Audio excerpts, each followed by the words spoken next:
c'est qu'il y a vraiment en fait un intérêt pour le parcours spirituel. Tout à fait. Voilà. Et Ouais. donc, comment est-ce que c'est venu? Parce que c'est pas très commun d'avoir des médecins. Par exemple, ce qu'on a, on a souvent cette image-là qui est peut-être aussi un préjugé de des médecins qui sont purement vers une approche en fait cartésienne et qui font un rejet de la spiritualité. Mm. Et il y a en fait des personnes dont vous faites en partie qui sont des médecins qui ont la curiosité de s'interroger autrement. Tout à fait. Voilà. Alors, comment c'est venu en fait pour vous?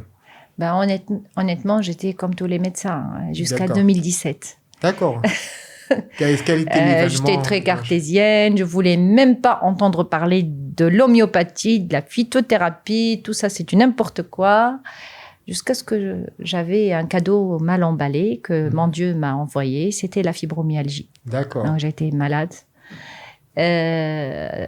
En fait, la fibromyalgie, elle m'a empêché d'ôter cette identité. L'identité de la femme forte, la cardiologue, la performante, qui réussit toujours, qui n'a besoin de personne, qui est complètement indépendante. D'un coup, je me suis retrouvée complètement affaiblie, des douleurs partout, des vertiges tout le temps, D'accord. isolée du monde. Je ne peux plus courir partout comme j'étais. J'avais donc un abaissement du seuil de la douleur. C'est comme si ma maladie, elle était en train de me montrer ma vraie nature, qui est hyper sensible en fait, et vulnérable. Je cachais tout le temps ma vulnérabilité jusqu'à ce que mon corps, il a tout exprimé en fait. Et donc, grâce à la fibromyalgie, j'ai développé beaucoup de complications et j'étais contrainte à m'isoler, à me retrouver. Et comme je t'avais dit, depuis ma pratique médicale, je me posais toujours des questions. Je voulais comprendre pourquoi ces patients qui font des attaques de panique avant la maladie, qu'est-ce qui se passe? Pourquoi il y a des gens qui tombent malades du cœur et d'autres qui tombent malades de la vessie et d'autres qui tombent... Et donc, il y avait toujours ces questions en moi. Et donc, grâce à ma maladie, enfin, je me suis retrouvée en train de m'asseoir pour chercher des réponses. J'ai commencé à comprendre que mon mal-être, il est beaucoup plus important que les douleurs que je suis en train de sentir. Et en ce moment-là, bien sûr, comme donc tout bascule pendant le même moment, j'avais des problèmes conjugaux, j'avais des problèmes avec mes enfants, j'avais des problèmes avec mes relations. Le monde de crise, en fait. Voilà. Et donc, c'était à la fin d'un cycle, en fait, de ma vie où tout va mal. Et donc, en ce moment-là, j'ai commencé à chercher, à écouter des podcasts, à écouter des vidéos. D'un coup, j'avais des relations qui sont parties comme ça.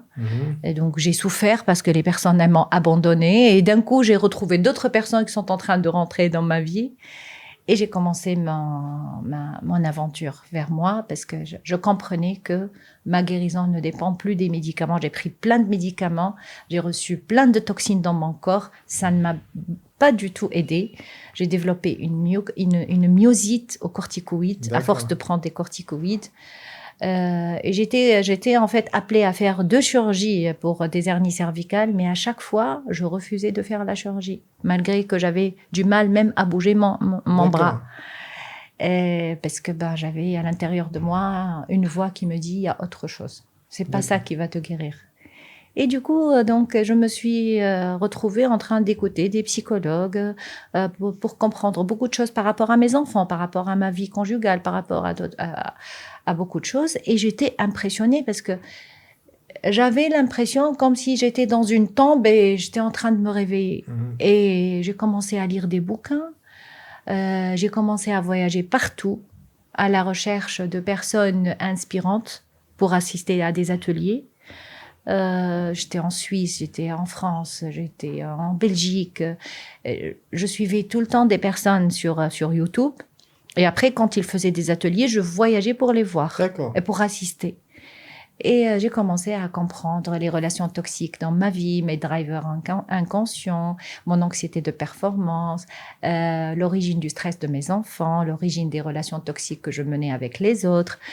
Et j'ai commencé à comprendre le mal que je me suis infligé et que j'ai infligé à mon corps parce que je n'écoutais jamais mon corps, parce que je ne bougeais pas, je ne faisais pas de sport.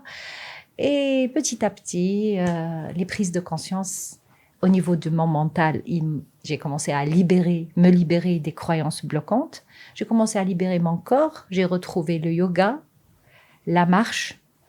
J'ai commencé à libérer ma sensibilité.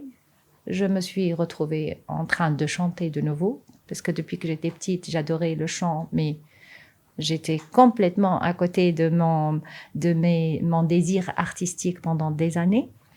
Donc, à travers ce chemin, je me suis retrouvée en train de récupérer ma santé. Faire bouger mon corps, faire bouger mes croyances, et puis retrouver des moments vraiment de pleine présence, en travaillant ma voix, en travaillant ma posture, en chantant les belles mélodies de mon enfance. Je me suis reconnectée à la joie. J'ai vraiment retrouvé la joie, la vraie joie au cœur. D'accord. Et bien sûr, mon mari, il a été très compréhensif et il m'a accompagnée dans ce voyage. D'accord. Il était avec moi et du coup, lui aussi, il a changé grâce à ça.